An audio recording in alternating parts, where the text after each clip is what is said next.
مصري تقولي ايه؟ تقولي مصري ابن مصري وابن مصر الله عليك. لو سألتك انت مصري تقولي ايه؟ تقولي مصري ابن مصري وابن مصر الله عليك. نحن الحضر ونعيش في المدن ونعمل في الصناعة والتجارة والسياحة وخدمات تعليمية وخدمات صحية وخدمات مصرفية. وتنخفض نسبة الأمية. مشكلتنا ظهور العشوائيات وزيادة الضغط على الخدمات. قامت الدولة بمشروع قومي لتطوير العشوائيات. نحن الريف ونعيش في القرى. نعمل في تربية الحيوانات والزراعة. وترتفع عندنا الأمية. مشكلات زيادة عدد أفراد الأسرة وانخفاض المعيشة. وقامت الدولة بعمل مبادرة حياة كريمة توعية الشباب بتنظيم الأسرة. نحن البدو نعيش في الصحراء ونرعى الأغنام ونحن غير مستقرين ولا يوجد لنا فرص عمل. وقامت الدولة ببناء مساكن لنا ووفرت لنا فرص عمل مثل الزراعة والتعدين.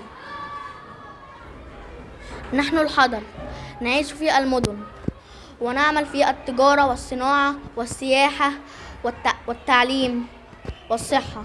ونسبة الأمية عندنا منخفضة. مشكلتنا هي الضغط على الخدمات والعشوائيات بسبب ذهاب الريف إلى المدن. مجهود الدولة المشروع القومي لتطوير العشوائيات. احنا الريف بنسكن القرى وعملنا الزراعة وتربية الحيوانات. عندنا الأمية عالية. مشكلتنا هي زيادة عدد أفراد الأسرة وانخفاض مستوى المعيشة. جهود الدولة توعية الشباب بأهمية تنظيم الأسرة وإطلاق مبادرة حياة كريمة. نحن البدو نعيش في الصحراء. نحن نعمل في الراعي. مشكلتنا عدم الاستقرار وعدم توفير فرص للعمل. جهود الدولة وفرت توفير للعمل مثل التعدين والزراعة وبناء مساكن. الحضر نعيش في المدن نعمل في الصناعة والتجارة والسياحة والخدمات التعليمية والصحية والمصرفية. الأمية تنخفض. مشكلاتنا العشوائيات والضغط على الخدمات. جهود الدولة مشروع القومي لتطوير العشوائيات. نحن الريف ونسكن في القرى نعمل في الزراعة وتربية الحيوانات. ومشكلاتنا هي زيادة عدد أفراد الأسرة وانخفاض مستوى المعيشة. وإعداد الدولة مبادرات حياة كريمة وتوعية الشباب بأهمية تنظيم الأسرة وتقليل الإنجاب.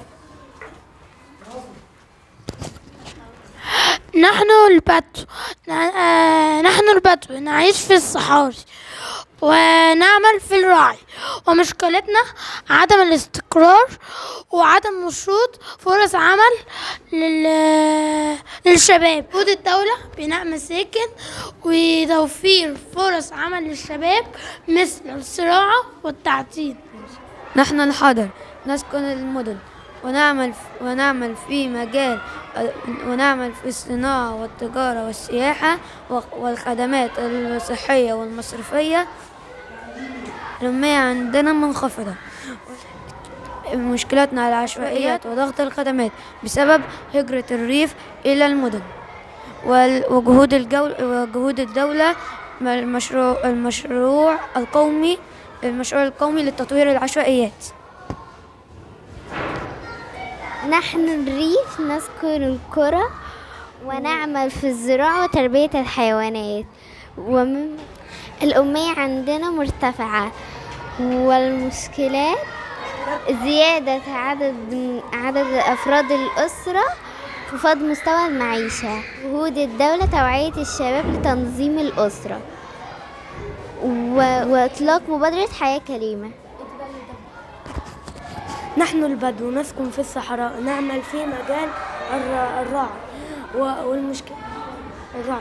والمشكلات اللي عندنا عدم الاستقرار ومفيش فرص عمل، وجود الدولة بناء مساكن وتوفير فرص. نحن حاضر ونعيش في المدن ونعمل في التجارة والصناعة والسياحة والخدمات الصحية والأمنية والمصرفية والأمية منخفضة بسبب ارتفاع مستوى المعيشة، المشكلات العشوائيات والضغط على الخدمات، جهود الدولة، المشروع القومي لتطوير العشوائيات. نحن نسكن في النيل، نعيش في قرى، نعمل بزراعة وتربية الحيوانات، وأميتنا ترتفع، ومشكلتنا ارتفاع عدد سكان الأسرة وانخفاض مستوى المعيشة. وتقوم الدولة بعمل توعية للشباب، الدولة عمل توعية للشباب بتنظيم الأسرة وإدراك مبادرة حياة كريمة.